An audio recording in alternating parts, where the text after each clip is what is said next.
Shahzad terror network ఇప్పుడు భారతదేశంలో ఒక అతిపెద్ద సంక్షోభంగా ఇది ఉందన్నమాట. ఎందుకంటే ఈ షహజాద్ టెర్రర్ నెట్వర్క్ కింద 250 మందిని 14 స్టేట్ల నుంచి అరెస్ట్ చేయడం జరిగింది. వీళ్లతో పాటు IED improvised explosive devices, CCTV రెక్కిలు నిర్వహించడానికి సీసీటీవీలు, ఎన్నో పాక్ బేస్డ్ గ్రెనేడ్ లాంటివి ఇలాంటి వాటిని పట్టుకోవడం జరిగింది. అంటే ఏంటి, పాక్ ఐఎస్ఐతో లింక్ ఉన్న షహజాద్ అనే ఒక టెర్రర్ నెట్వర్క్ భారతదేశంలో ఉంది.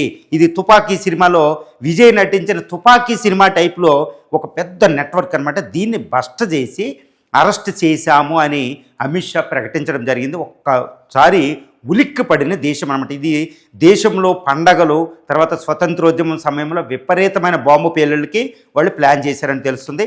ఇది ఐఎస్ఐ నెట్వర్క్.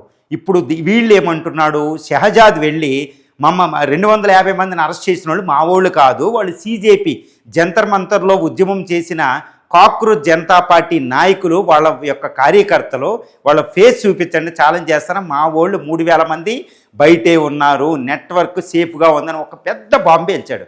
మరి ఇది నిజమా? నిజంగా సీజేపీతో ఆయన ఎందుకు లింక్ పెట్టాడు? సీజేపీ అంటే ఇప్పుడు దడ, గవర్నమెంట్నే వాళ్ళు వణికిస్తున్నారు. సో వాళ్ళని రెచ్చగొట్టడమా? నిజంగా 3000 మంది నెట్వర్క్ ఉన్నారా? మరి అరెస్ట్ అయిన వాళ్ళు సీజేపీ వాళ్ళ ఈ యొక్క షహజాద్ టెర్రర్ నెట్వర్క్ అని మనం చూడాలి. ఎందుకంటే ఎన్ఐఏ నేషనల్ ఇన్వెస్టిగేషన్ ఏజెన్సీ, రాలు, ఐబీలు, తర్వాత ఇండియాలో ఉన్న ఈ టెర్రర్ వర్క్, స్టేట్ గవర్నమెంట్ వీళ్ళందరూ చాలా జాగ్రత్తగా ప్లాన్ చేసి టెర్రర్ నెట్వర్క్ని బస్ట్ చేశారు. అంటే బయటికి కనిపెట్టారు. వాళ్ళకి ఐఈడి దొరికినాయి, సీజేపీ అయితే దొరకదు కదా, సీసీటీవీలు దొరికినాయి, వేరే వాళ్ళు అయితే దొరకదు కదా.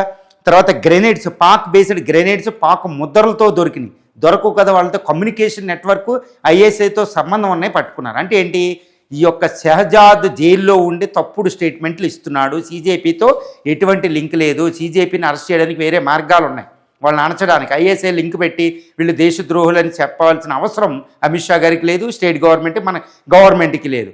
కాబట్టి వీళ్ళు టెర్రర్ నెట్వర్క్, తప్పించుకునే ఒక నెపం, జంజీని రెచ్చగొట్టే మార్గం వాళ్ళు ఎప్పుడు కూడా అదే. టెర్రరిజం ప్రధానమైన లక్ష్యం ఏంటంటే జనాల్ని టెర్రరైజ్ చేయడం, రెచ్చగొట్టడం, అంతర్గత కలహాలు తీయడం, మత కలహాలు, ఇలాంటి మూమెంట్లు.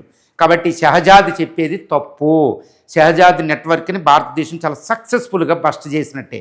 ఇప్పుడు ఈ షహజాద్ అతను చెప్పేది 3000 మంది నెట్వర్క్, అది నిజం అవ్వచ్చు, ఇంకా 1000 మంది ఉండొచ్చు వాళ్ళ సానుభూతి పరులు. ఇప్పుడు వాళ్ళని భర్తం పట్టడానికి అమిత్ షాయే డైరెక్ట్ రంగంలో దిగారు.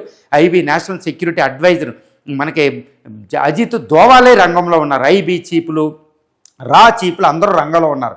కాబట్టి అంత ఈజీ ఏం కాదు. ఈ ఐఎస్ఐ ఇదేంటి, ఐఎస్ఐ ఎందుకు చేస్తుందంటే, ఇప్పుడు పహల్గామ్ అటాక్ తర్వాత ఏ టెర్రరిస్ట్ అటాక్ జరిగినా అది ఇంటర్నల్గా జరగాలి. ఎందుకంటే బయటి నుంచి వస్తే మనం పాకిస్తాన్ నిందిస్తాం. అందుకని ఇక్కడే రిక్రూట్మెంట్ చేసి, ఇక్కడే సానుభూతి పనులు పోగు చేసి, ఇక్కడే స్వదేశంలోనే వాళ్ళ టెర్రరిస్టులను తయారు చేసి అటాక్ చేయడం అనమాట. ఇది పాక్ ఐఎస్ఐ పన్నాగం. ఐఎస్ఐ అంటేనే 1988 నుంచి ఈ క్రాస్ బోర్డర్ టెర్రరిజం చేస్తుంది భారతదేశం మీద. అది ఎందుకంటే జియావుల్ హక్, మహమ్మద్ జియావుల్ హక్ ఒక మాట చెప్తాడు. ఏమని అంటారు, bleeding India with 1000 cuts. Okay, 1000 సార్లు ఇండియాని కోసేసి బ్లీడ్ తెప్పించడం, రక్తం చేయించాలంట. బ్లీడ్ ఇండియా విత్ 1000 కట్స్ అంటారు. తర్వాత we will wage the thousands of war అంటాడు మా ఆలీ భుట్టో. ఇలాంటి వాళ్ళు పాకిస్తాన్ ఎప్పుడూ కూడా ఇండియాని రెగ్యులర్ వార్ఫేర్లో ఓడించలేక ఈ ఐఎస్ఐ అనేది, ఈ టెర్రరిజం అనేది ఒక సాధనంగా చేసుకుంది. కాబట్టి ఎవిడెన్స్ లేకుండా చేస్తే ఇప్పుడు భారతదేశం చాలా సక్సెస్ఫుల్గా షహజాద్ బట్టి ఎస్బిఎన్ టెర్రర్ నెట్వర్క్ని బట్ చేసింది. అంటే చాలా పెద్ద ప్రమాదాన్ని అరికట్టింది భారత ప్రభుత్వం. ఇది సక్సెస్ఫుల్ అని చెప్పొచ్చు. అంటే వాడు టెర్రరిస్ట్ అటాక్ చేసిన తర్వాత వాడి మీద యుద్ధం చేయడం గొప్ప కాదు, ఆ టెర్రరిస్ట్ని అసలు అటాక్ చేయకుండా ఆపే విధంగా నెట్వర్క్ ఉందా అంటే అద్భుతం. ఇప్పుడు అమెరికా యొక్క హోమ్ల్యాండ్ సెక్యూరిటీ, తర్వాత మొసాద్, ఇజ్రాయెల్లో మొసాద్ లాంటి సంస్థగా భారతదేశం అద్భుతమైన ఇంటర్నల్ సెక్యూరిటీని ఇప్పుడు తయారు చేసుకుంది అనేది ఇప్పుడు మనం చెప్పొచ్చు. ఈ షహజాద్ నెట్వర్క్ని బస్ట్ చేసి భారతీయులను అద్భుతంగా రక్షించింది. మనం నిజంగా we should be hats off to the Amit Shah, home ministry, తర్వాత IB, NI national investigation agency, various police of Telangana, Karnataka, various police force, Delhi, Haryana 14 రాష్ట్రాల పోలీసులు, తర్వాత వేరే నెట్వర్క్ల సహాయం తీసుకుని చేయగలిగాం. ఒక అద్భుతం. ఇక పాకిస్తాన్ ఆటలు సాగవు అనేది మనం ఈజీగా చెప్పుకోగలుగుతాం.